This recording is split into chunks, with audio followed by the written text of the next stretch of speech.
Welcome to the Veritiv monthly training on heat illness prevention. Today, we are going to talk about how heat can affect you and what symptoms you should watch out for. A heat-related illness can often affect you before you even realize it, so it's important to be very aware of the signs. There are a significant number of heat-related deaths each year. However, experts say that these statistics are incomplete. Here's why. Pre-existing medical conditions can significantly increase an individual's vulnerability to heat. The stress of a hot day can increase the chance of dying from a heart attack, other heart conditions, or respiratory diseases such as pneumonia. These causes of death are much more common than heat-related illnesses such as heat stroke. Thus, this indicator very likely underestimates the number of deaths caused by exposure to heat. Just like we can't let a car engine overheat or it shuts down, we don't want your body to get too hot. Let's start by talking about heat. Where does the heat come from that causes our bodies to overheat? Environmental factors to consider include air temperature, measured with a normal thermometer. This is the temperature of the air around us. Although it is the easiest factor to measure, it is the least important under hot conditions. If air temperature is the only measurement taken, it is difficult to predict how workers will be affected by the heat. Humidity. This is the amount of water in the air. Under hot conditions, people feel even hotter when the air is more humid than when it is drier. Although a person will sweat, the sweat will not evaporate as quickly if the air is filled with moisture. Less evaporation means less cooling. Radiant and conductive heat. This is heat given off by anything that is hot, such as the sun, molten metal, hot pipes, or a heater. It eventually heats the air, but heats people more quickly.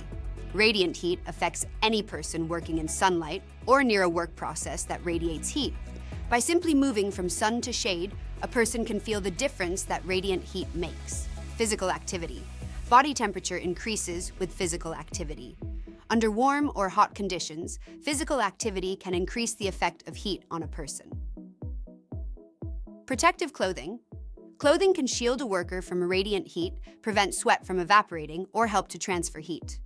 Protective clothing that is not appropriate under hot conditions can be a problem.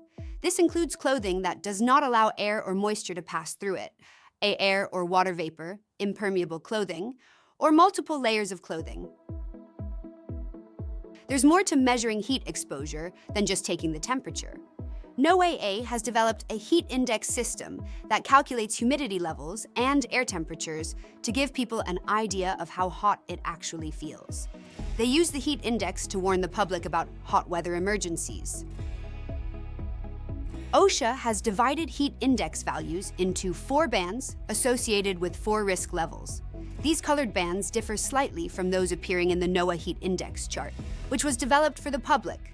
The NOAA bands have been modified for use at work sites. There are more complicated methods too.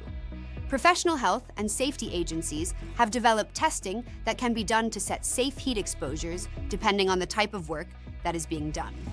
Considerations are made for temperature, evaporative cooling, exposure to sun, the types of clothing and PPE worn by workers, worker acclimatization, the workload, and the ratio between the amount of time spent working and resting. Obviously, heavier workloads result in increased risk for heat disorders. You may ask, why? Look for body temperature increases with physical activity. Under warm or hot conditions, physical activity can increase the effect of heat on a person. The more physical the activity, the more we need to pay attention to how our bodies are reacting to the heat and to manage our heat exposure. So how can we control heat exposure? Through the application of one or more engineering controls, work practices, or personal protective equipment. Sites implement multiple engineering controls: shade, ventilation, air cooling, air circulation, shielding from radiant heat sources, and insulating radiant heat sources. When we block direct sunlight, we can reduce temperatures by up to 15 degrees. Canopies, umbrellas, and other temporary structures or devices may be used to provide shade. One indicator that blockage is sufficient is when objects do not cast a shadow in the area of blocked sunlight. Ventilation involves bringing cooler, outside air into the hot work area, but this is not always possible. Air conditioning is usually only feasible for small areas, but a cool room can be used as a rest area near a hot working location. Fans cool people by helping remove body heat and increasing the rate at which sweat evaporates, but fans do not help as much when the air temperature is higher than the person's skin temperature. Heat coming from hot surfaces can be controlled either by insulating the heat source, steam pipes, or by setting up shields between the heat source and the team members. Sometimes heavy clothing is required to protect a person against contact with hot materials or surfaces. Impermeable chemical protective clothing is another example of clothing used for protection, which can contribute to heat exposure.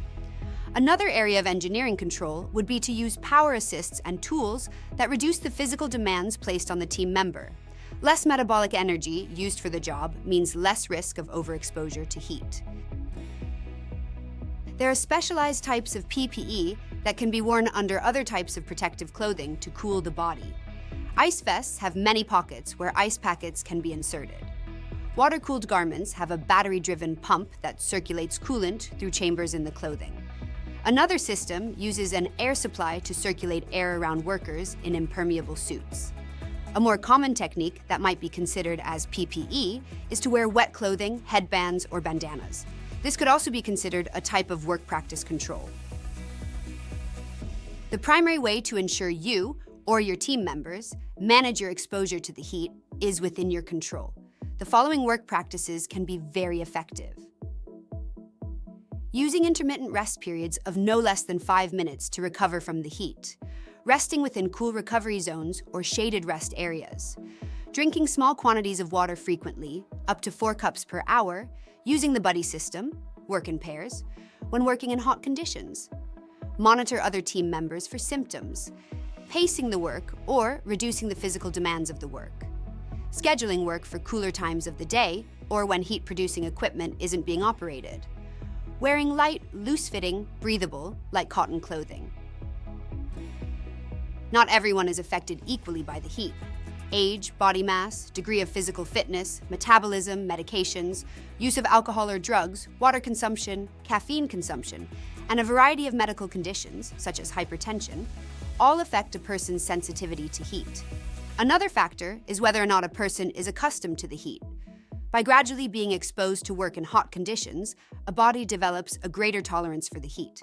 For most people, acclimatization peaks within 4 to 14 days when performing regular work for at least 2 hours per day in the heat. However, it is difficult to predict who will be affected by the heat or when someone will be affected. So we need to always be on watch for ourselves and for our team members.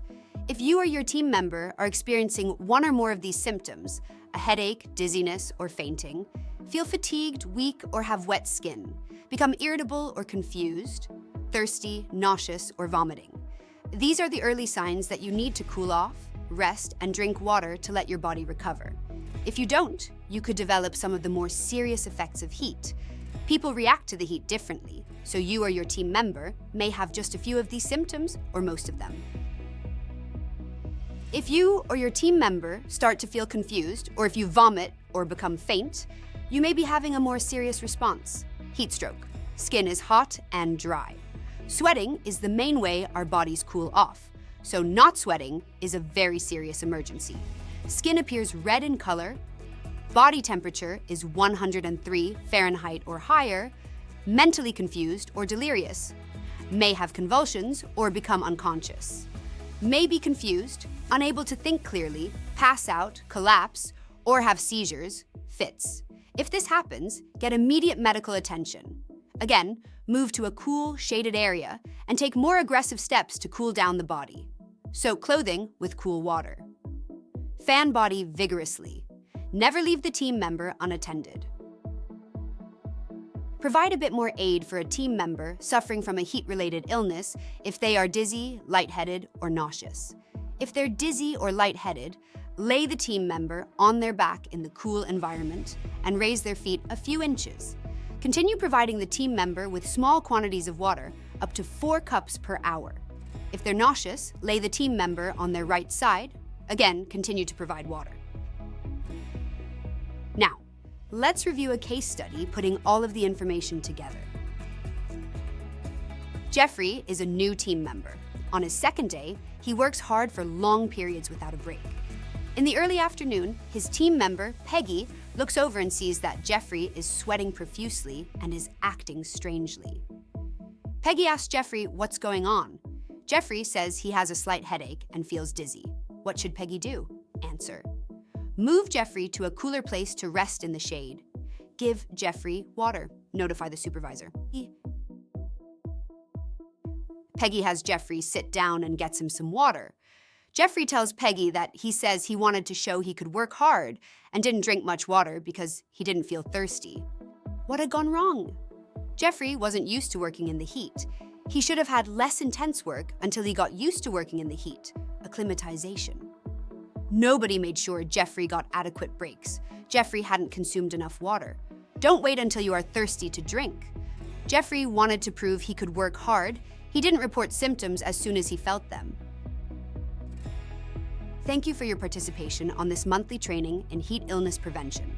For any questions, please reach out to your regional safety manager, as they will be glad to answer any questions you might have. Have a safe and productive day.